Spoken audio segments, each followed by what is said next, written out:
Did you know that schools that invest in resilience training and social emotional learning don't sacrifice academic achievement? They actually see better test scores and graduation rates. Today, we're joined by Dr. Pete Sullivan, who brings nearly 40 years of experience from classroom teacher to district superintendent. He's going to share why the highest performing districts focus on the whole child and how to build teacher, administrator, parent, and community support for these initiatives. Whether you're advocating for SEL in your district or trying to implement it effectively, these proven strategies will give you the tools and confidence to create schools where kids thrive both emotionally and academically.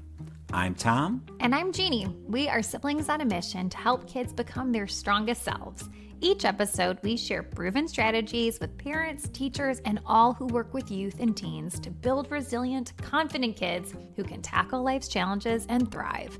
Welcome to the Raising Resilient Kids podcast. Today, we are thrilled to have Dr. Pete Sullivan with us. During his nearly 40-year career in P through 12 education, he has done just about everything. He's been a classroom teacher, a dean, an assistant principal, an assistant superintendent of curriculum instruction, a district superintendent, and the assistant regional superintendent. Wow. He worked in Chicago Public Schools as well as Lockport, Lisle, and Will Schools in Illinois. Pete is also an assistant professor of educational leadership at the University of St. Francis, and I have had the tremendous pleasure of getting to know Pete through his role in coordinating the Resilient Youth Initiative through the United Way of Will County. So, Pete, thank you so much for being here. Pete. Yay. Thank you for having me. First question is, you spent a lot of time in schools. Can you tell us what are your feelings on social emotional learning, SEL, and the impact that it has on the classroom? I think that social emotional impact is at the heart of what we're doing as educators when we're working with students throughout the course of their elementary, junior high, and high school years. Ultimately, our goal is to prepare our students to be successful beyond the doors of school and helping them to be happy, focused, well-adjusted, knowledgeable citizens of our country is really at the heart of that. And SEL really speaks to ensuring that we work to make sure that we help students to develop and grow. We help them to understand how to interact with others. And we help them to understand if they're dealing with issues where maybe they need some support beyond what is normally the case. The other thing that I like to highlight when it comes to SEL is it is clearly known that SEL supports academic growth. There's a false narrative out there that emerges every 5 or 10 years or so that schools have to make a choice between supporting students in their personal growth and supporting them in their academic growth. But study after study after study confirms that in schools where students feel they have a sense of belonging, in which they're comfortable to take risks, like risks associated with learning and risks to be wrong, that they do better academically. There was a recent analysis of SEL studies that put together, I think, over 500 studies. And it was consistently found that districts which support SEL, districts which really invest in the sense of belonging and purpose of students, do exceptionally well, and that those districts yield positive results beyond what would be expected based upon academic efforts alone.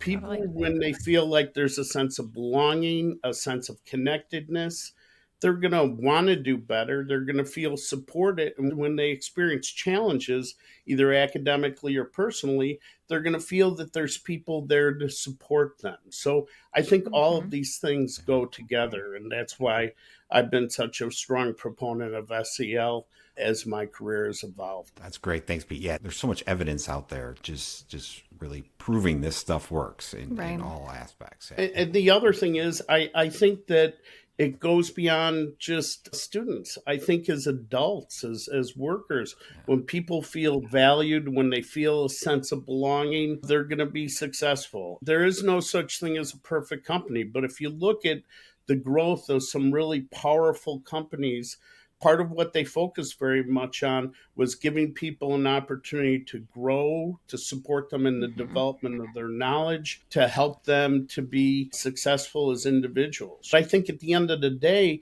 whether it's in our personal lives, whether it's in our professional lives, whether it's looking back to our time as students, and even for those who are educators today, when you feel a sense of support and you feel that you're valued, you're going to do your very best work. That is so true. So true. I know a lot of teachers agree with you, the importance of social emotional learning. Do you have any advice for teachers who want to kind of advocate for more SEL initiatives, SEL programming in their districts? How should they do that? I think it starts with coming together as a school and district community. I don't think it has to be an adversarial process. And I think that sometimes where SEL and where even other initiatives gets in trouble is when teachers feel like it's something that they're not being included in terms of the development of the program. And so I think that one of the things from an administrative perspective, it's always important to do is to make sure the teacher voice is very much a part of working to shape and implement and develop and make decisions around any program, certainly including SEL. I think in really strong districts, there's a lot of focus on ensuring that teachers have input. I think that teachers who are supportive of it can highlight the fact that this isn't an either or when it comes to academic achievement, that we can support our commitment to students doing their best work, that we can support higher levels of academic achievement, that we can bring about renewed commitment to meet the needs of each individual student by meeting their needs as individuals. One of the things we've seen in our work together, Tom, with Resilient Youth and working with the outstanding districts across Will County is we've seen districts take very different approaches in terms of how they'll implement it, who will be driving it, how it will fit into their schedule, how it will, fit into the larger efforts going throughout the organization. And so I think one of the things that's important to remember is there's no one-step approach. That part of what teachers have to do, administrators have to do, is to make sure that they're making decisions that allow SEL to be the most impactful in their individual school community. I agree with you completely. That is what I love about this program. Is they customize it. They know their students better than anybody, so they know what's going to work with them. There's so many different things you can do in SEL, and they're the ones who can kind of pick out the key things that are really going to work with that student population. I think one of the things that we've gotten better at in many districts over the course of the last how many years, I don't want to give a number to years, is we understand exactly what you brought up, Tom. We understand the greatest experts about working with students in a particular district are the people who have given at times decades of their lives to supporting students and to being a part of that learning community. And so I think, working in tandem with teachers is so very important, not just in shaping it, but having teachers who are leaders in it and helping to support their colleagues is so critically important. On that note, talk about more SEL. What are the common objections that people typically have over SEL programs, and then how would teachers, schools, overcome those? There's some I think that districts need to be mindful of. The reality of it is teachers only have so many minutes with students in front of them in a day. Right. And that is a very real concern. And if we're going to devote time to SEL, what does that mean for the rest of the day? And how do you work to make sure you're meeting your core academic obligations if you're also going to be doing some focused work around that? I think it's really important to involve teachers in making those decisions and in having those conversations. On the other hand, I think some others would argue that devoting time to SEL takes away from academic opportunities. And I've shared a couple times before, the research just doesn't bear that out. Research is pretty clear that districts that focus on the whole child do better academically. I think there's also been some members of some communities who have thought that SEL is an attempt to make decisions on behalf of parents and family decisions. And I think everyone's respectful of the role of families.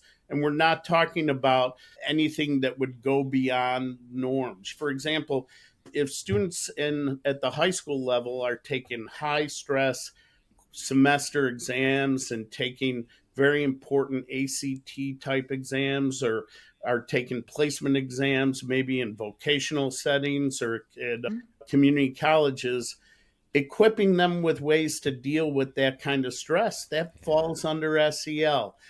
Pete, I want to ask, so, Tom did say at the start of this that you have been, in an educator in some role for 40 years. I would assume almost that 40. He's almost 40. He's trying to make me a little older than I am. Okay, rude, Tom, very rude.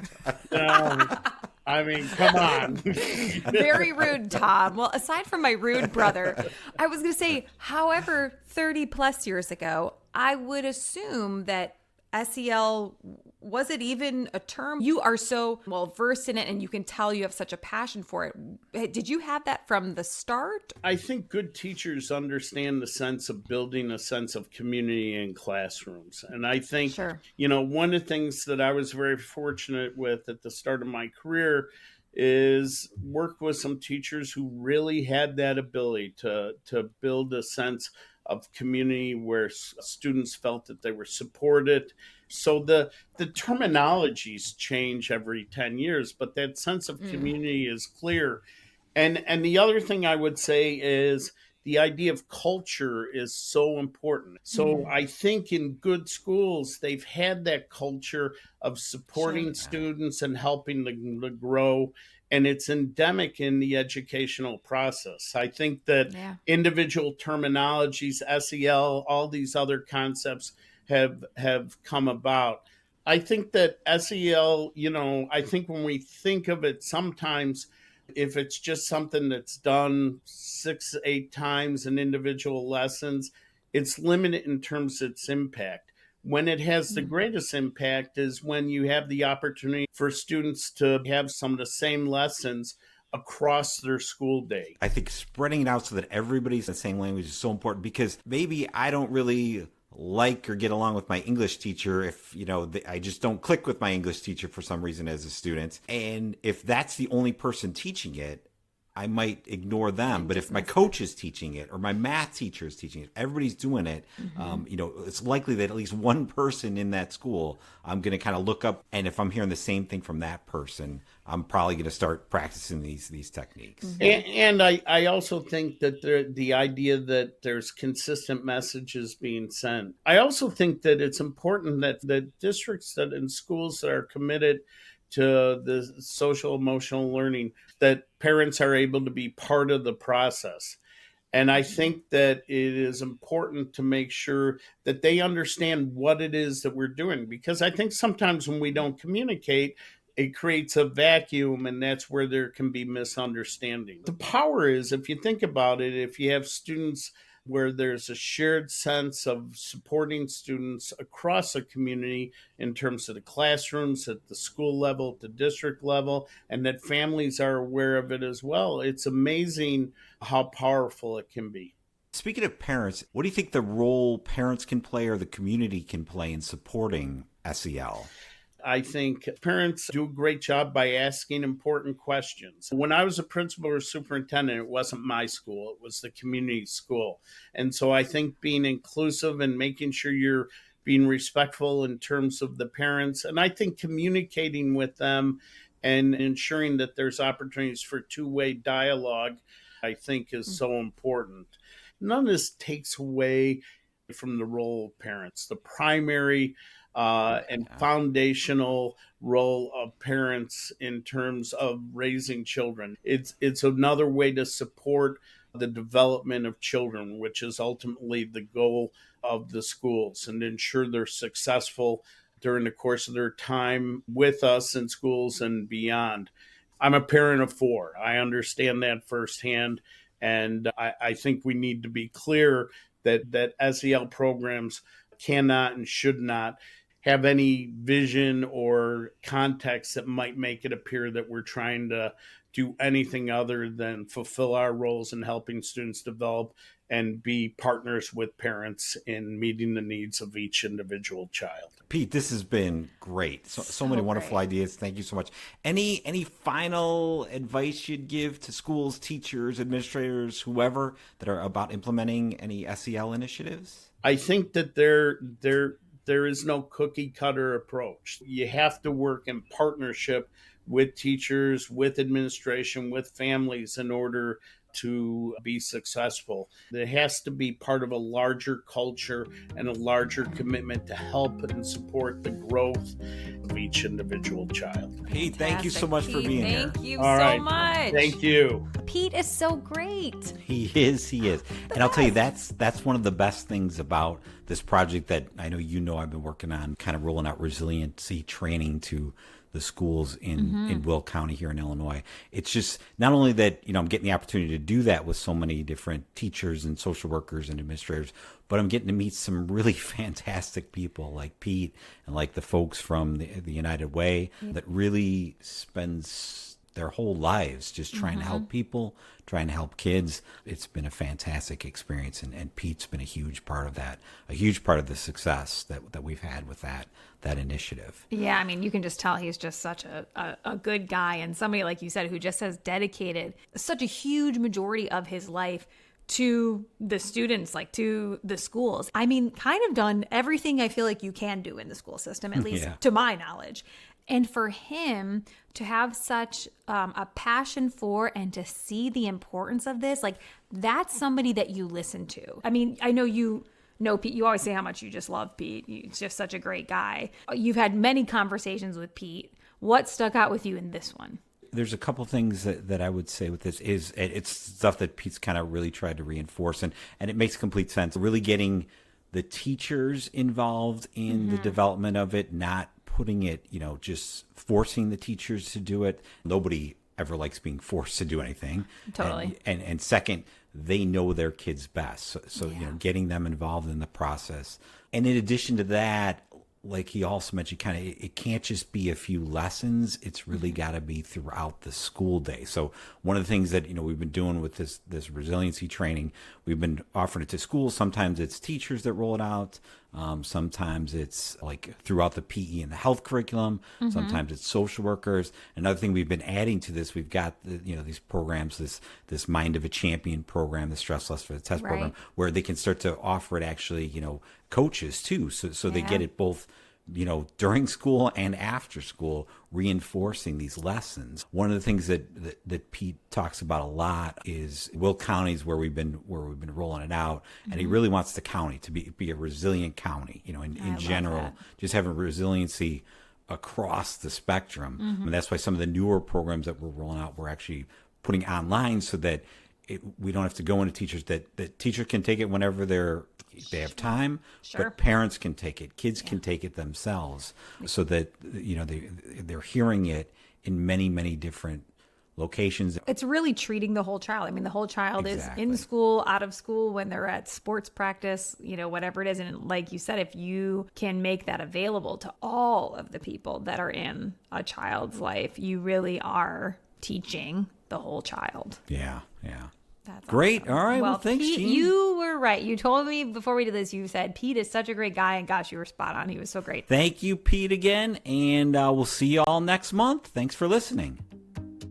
The Raising Resilient Kids podcast is sponsored by Happy You're Here, educational, safe, and joyful videos for kids. Through music, visuals, and sound, your baby, toddler, and preschooler will learn about letters, numbers, and so much more. Happy You're Here is quality screen time that both kiddos and their adults can feel good about. Head to www.youtube.com/@SoHappyYouAreHere to check it out, or click on the link in the show notes. The Raising Resilient Kids podcast is also sponsored by the Resilient Youth Program. If you're a parent, teacher, or school administrator who wants to incorporate a proven resiliency building program into your school's curriculum, then the Resilient Youth Teach the Teacher program is exactly what you need. This curriculum brings coping skills and life management tools into the school environment to help students better manage daily stress and positively impact their academic performance, mental health, and well-being. For more information, visit the Resilient Youth Teach the Teacher website in the show notes or at www.smarthwp.com/RY4teachers.